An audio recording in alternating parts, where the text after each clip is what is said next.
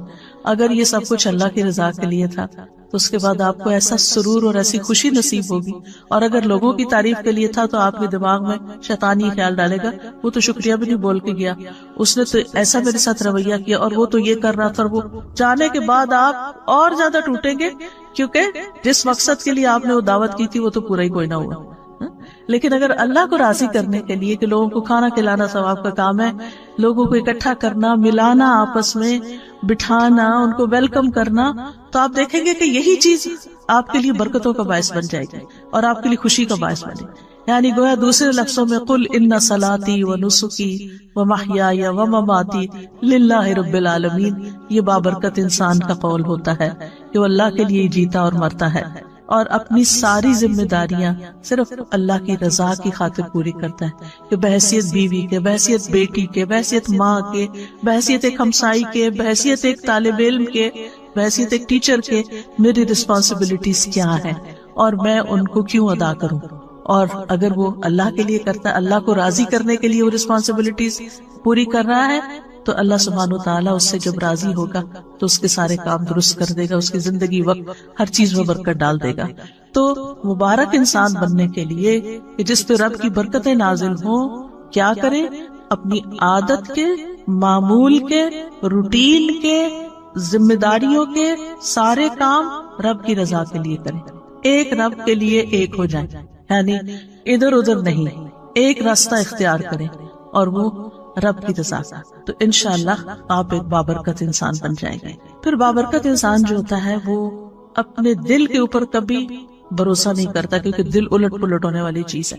وہ اگر ایمان کی لذت کسی وقت محسوس کر رہا ہے تو اس کو ڈر لگتا ہے کہ کہیں یہ حلاوت مجھ سے چھن نہ جائے، کہیں ایمان کی یہ کیفیت میرے سے دور نہ ہو جائے۔ وہ اپنے دل کی نگرانی کرتا ہے، وہ اپنا محاسبہ کرتا ہے کہ مجھے اپنا ایمان ہر صورت برقرار رکھنا، کیونکہ قرآن مجید میں آتا ہے نا سورۃ الحجرات، حبب الیکم الایمان وزینہ فی قلوبکم، اس نے ایمان کو تمہارے دلوں میں محبوب بنا دیا اور اس کو سجا دیا، تو وہ اس خوشی کو جو اندر محسوس کرتا ہے ایمان کی، وہ اس کو کسی قیمت پر کھونا نہیں چاہتا، اور دل کے پلٹنے سے خوف کھاتا ہے، اور اسی لیے دعا کرتا ہے ربنا لا تزغ قلوبنا بعد اذ ہدیتنا وہب لنا من لدنک رحمہ انک انت الوہاب، اور یا مقلب القلوب ثبت قلبی علی دینک۔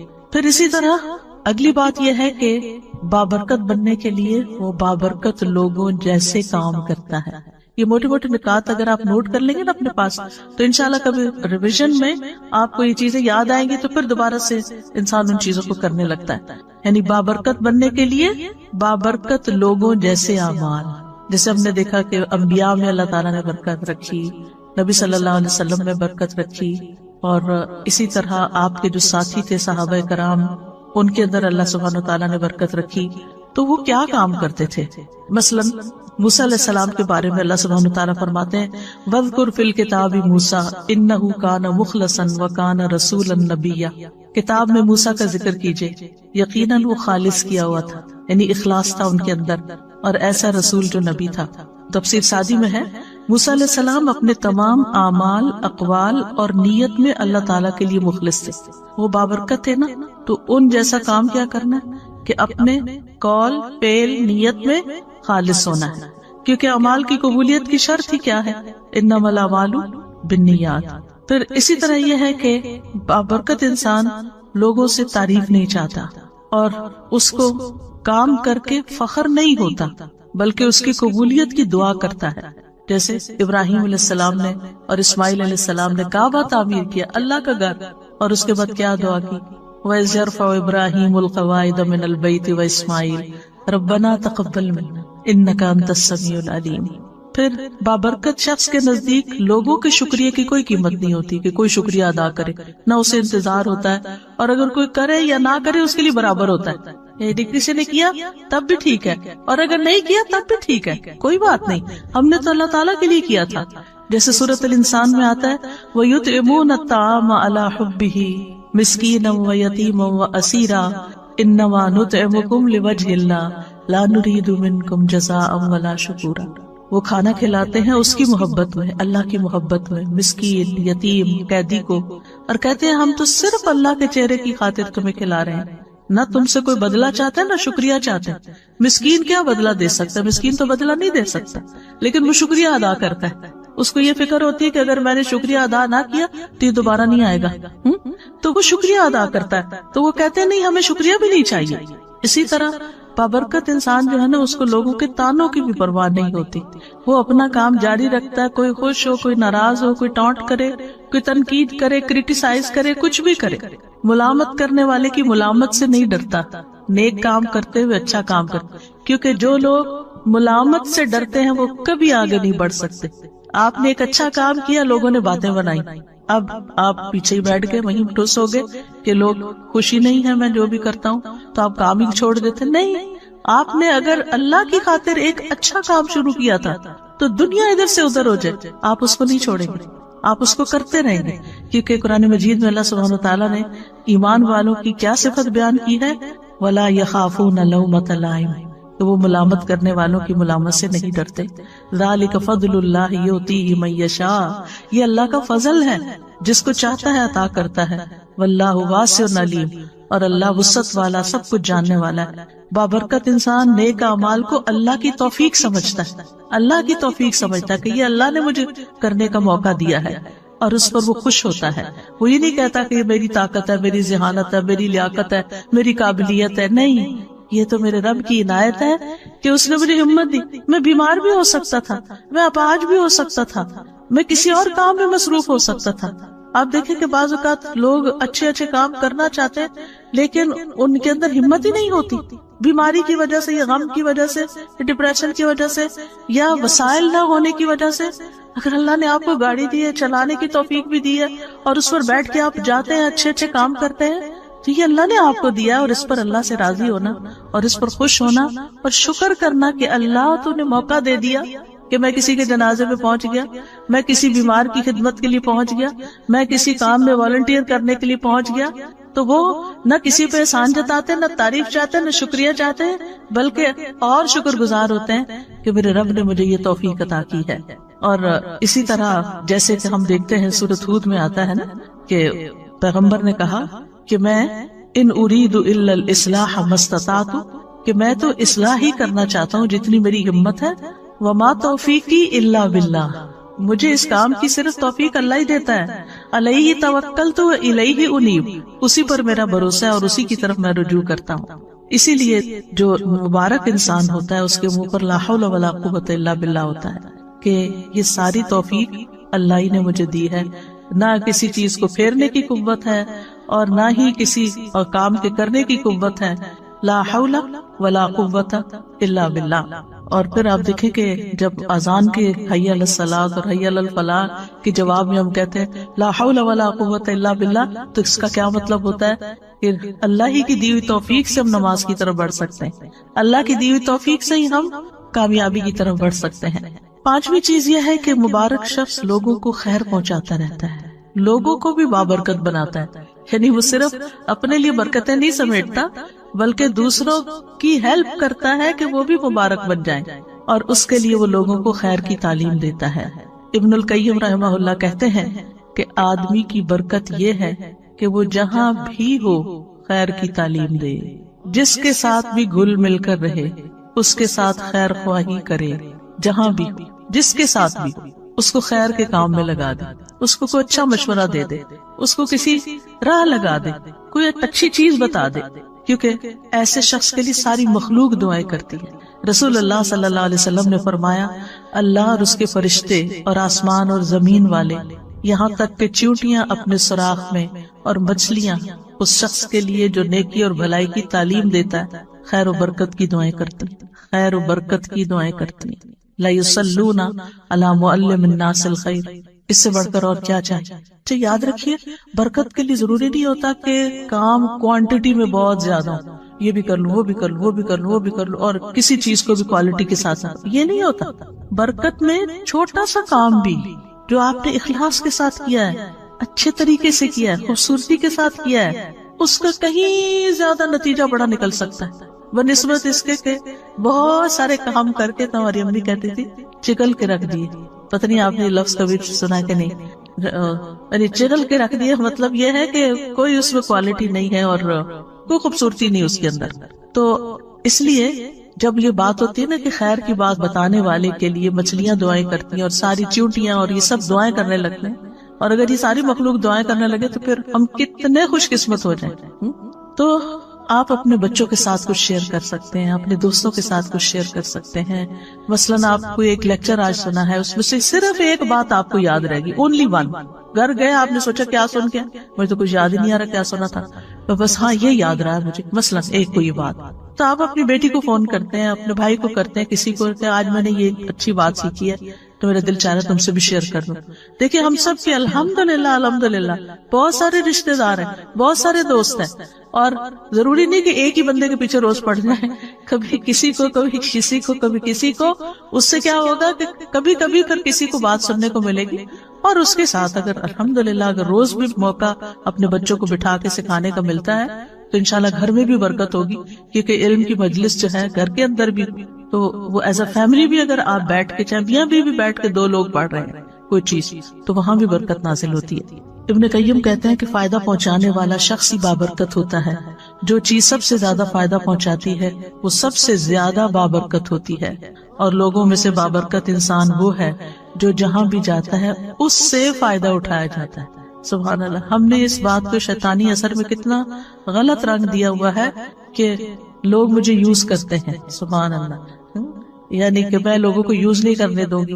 اللہ کی خاطر یوز ہو جائے تو اس سے بڑی خوش قسمتی کیا ہے. کر لیں یوز. آپ کو آپ اپنی خوش قسمتی سمجھیں کہ آپ کسی کام کے ہیں، آپ فائدہ پہنچا سکتے ہیں. آپ کی جگہ کوئی اور نہیں ہے، وہ آپ ہیں کہ جس سے لوگ فائدہ اٹھاتے ہیں. اس پر اللہ کا شکر ادا کریں اور خوش ہو جائیں اور سمجھتے ہوئے. بعض اوقات یہ ہوتا ہے نا لوگ اس میں انڈر لائن مسکرا بھی رہے ہوتے ہیں کہ اچھا اس سے بے وقوف بناؤ اس کو، اور آپ کو سمجھ آ رہی ہوتی ہے کہ یہ آپ کو بے وقوف سمجھ رہے ہیں تو کوئی بات نہیں، جو مرضی سمجھیں. وہ کل میں نے کہا تھا نا کہ اخلاق کے 10 درجوں میں سے 9 جو ہے وہ تغافل سے تعلق رکھتے ہیں. اگنور کرنا، سنی انسنی کر دینا، دل پہ نہ لینا، معاف کر دینا، جانے دینا، جواب نہ دینا. دیکھ گھر میں لڑائی فساد کیوں ہوتا ہے؟ کسی نے ایک چھوٹی سی بات کی، ہم نے اس سے 2 سنائی، وہ لڑائی شروع ہو گئی. اگر کسی نے 1 سنائی ہے، چاہے آپ کو کتنی بھی کڑوی لگی ہے، آپ جواب نہیں دیتے تو لڑائی تو نہیں بڑھے گی، فساد تو نہیں ہوگا. تو اگر دوسرا شخص غلط کر رہا ہے تو آپ بھی اچھا نہیں کر رہے. اس نے آگ لگائی، آپ نے تیل ڈالا، اور اگر آپ نے تیل ڈالا تو نتیجہ کیا نکلا؟ بہت بڑا الاؤ بھڑک اٹھا. لیکن جو شخص سن کے چپ کر جاتا ہے، ادھر سے ادھر نکل جاتا ہے، اگنور کر دیتا ہے، تغافل کر دیتا ہے، جیسے اس کو پتہ ہی نہیں چلا، بے وقوف ہے وہ، تو کیا فرق پڑتا ہے؟ آپ ہیں تو نہیں نا، آپ کو تو اپنا خود پتا ہے کہ آپ نہیں ہیں. لیکن اگر دوسرے کی ناسمجھی ہے تو وہ اس کی ناسمجھی ہے. بعض اوقات لگتا ہے کہ لوگ پھر میرے اوپر چڑھائی نہ کر دیں یا مجھے یہ نہ سمجھیں کہ مجھے کوئی جواب نہیں دینا آتا، تو ہم تابڑ توڑ جواب دیے چلے جاتے اور بحث کہیں ختم ہی نہیں ہوتی. اور اس میں بعض اوقات پھر ناراضگیاں بھی ہو جاتی ہیں، غصہ بھی ہو جاتا ہے، بد اخلاقی بھی ہو جاتی ہے. ہم مبارک تو نہ رہے. ہم کہیں گئے، اس گھر میں لڑ جھگڑ کے نکل آئے، ہم کوئی مبارک انسان ہے؟ کسی کو خوشی دے کر آئے یا کسی کو تکلیف دے کے آئے؟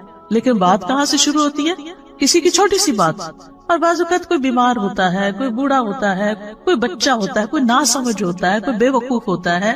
وہ تو اپنی بے وقوفی میں کوئی بات کر رہا ہوتا ہے اور آپ اس سے بڑے بے وقوف بن گئے. آپ نے اس کو سچ سمجھ لیا اور اپنے اوپر لے لیا اور اپنا اتنا بڑا ری ایکشن ظاہر کیا اور کیے کرائے پہ پانی پھیر دیا. کیونکہ ہماری لڑائیاں انہی لوگوں سے ہوتی ہیں جن کے لیے ہم بہت کچھ کر رہے ہوتے ہیں، جن کے لیے ہم بہت زیادہ کر رہے ہوتے ہیں نا. پھر ہماری کیا توقع ہوتی ہے کہ یہ ہمیں ریٹرن کرے، یہ ہماری عزت تو کرے کم از کم، یہ ہمارا شکریہ تو کرے. اور جب وہ نہیں کرتے، اس کی بجائے کو بات سنا دیتے، پھر تو آپ توبہ ہی کریں کہ نتیجہ کیا نکلے گا.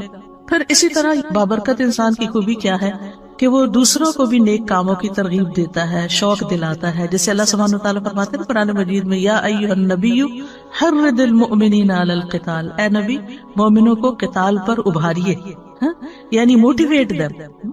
تو یہ نبی صلی اللہ علیہ وسلم کے زمانے میں تھا، اور آپ بھی اور صحابہ بھی یعنی کہ لوگوں کو ترغیب دیتے تھے اچھے کاموں کی. لیکن اس کے برعکس مشرکین کے بارے میں قرآن کیا فرماتا ہے؟ کلا بل لا تکرمون الیتیم ولا تحاضون علی طعام المسکین، ہرگز ایسا نہیں، بلکہ تم یتیم کی عزت نہیں کرتے اور نہ تم آپس میں مسکین کو کھانا کھلانے کی ترغیب دیتے، ایک دوسرے کو کہتے نہیں۔ تو اس کا کیا مطلب ہے کہ ایک وہ ہے کہ جو نیکی کی ترغیب دیتا ہے اور ایک وہ جو نہیں دیتا۔ تو قرآن نے کنڈیم کیا ہے ان لوگوں کو جو نیک کاموں کی ترغیب نہیں دیتے۔ سورۃ ماؤن میں کیا آتا ہے؟ ولا یحض علی طعام المسکین، اللہ تعالیٰ اس کو کنڈیم کر رہا ہے کیا کہ وہ مسکین کو کھانا کھلانے کی ترغیب نہیں دیتا، دوسروں کو نہیں کہتا۔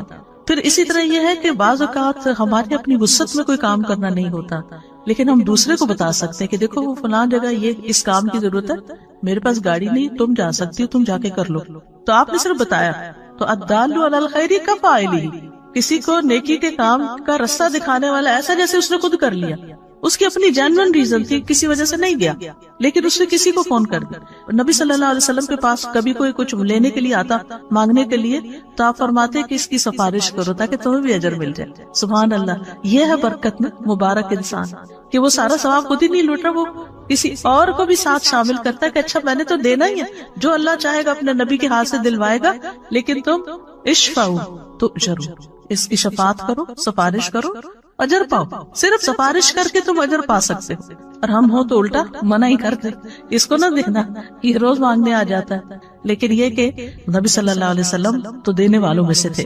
اسی طرح نیک کاموں کی طرف دوسروں کی رہنمائی کر دیں۔ ایک شخص نبی صلی اللہ علیہ وسلم کے پاس سواری مانگنے آیا، تو آپ کے پاس سے اسے کوئی سواری نہ ملی جو اسے منزل تک پہنچاتی۔ آپ نے اسے ایک دوسرے شخص کے پاس بھیج دیا، تو اس نے سواری دے دی۔ اس نے آ کے آپ کو بتایا کہ آپ نے مجھے جو بتایا تھا تو میرا کام ہو گیا۔ کئی دفعہ ایسے ہوتا ہے نا کہ لوگ واپس تھینک یو کا میسج کرتے ہیں کہ آپ نے وہ بتایا تھا وہ ہو گیا، تو آپ کو کتنی خوشی ہوتی ہے اس وقت۔ تو آپ صلی اللہ علیہ وسلم نے اس وقت فرمایا بھلائی کی طرف رہنمائی کرنے والا ثواب میں بھلائی کرنے والے کی ہی طرح ہے۔ سواری اس نے دی، ثواب ان کو بھی ملا کیونکہ انہوں نے راستہ دکھایا تھا، وہاں چلے جاؤ۔ یعنی کبھی آپ صدقہ نہیں کر سکتے، آپ کے پاس نہیں ہوتا، آپ افورڈ نہیں کر سکتے، یا اس وقت آپ کے پاس نہیں ہوتا، تو آپ کسی کو کہہ دیتے کہ دیکھو یہاں صدقہ کر دو۔ کئی دفعہ ایسا ہوتا ہے نا کہ یوٹیوب پہ تو آج کل بہت فنڈ ریزنگ کے اشتہار آتے، کوئی اسلامی لیکچر لگائے اس کے شروع میں ڈونیٹ کا کچھ، کہیں کوئی اسلامک سینٹر بن رہا ہے، کہیں کوئی روہنگیا میں مسئلہ ہے، کہیں یمن میں لوگوں کو کھانا چاہیے، یعنی ہر جگہ کچھ نہ کچھ۔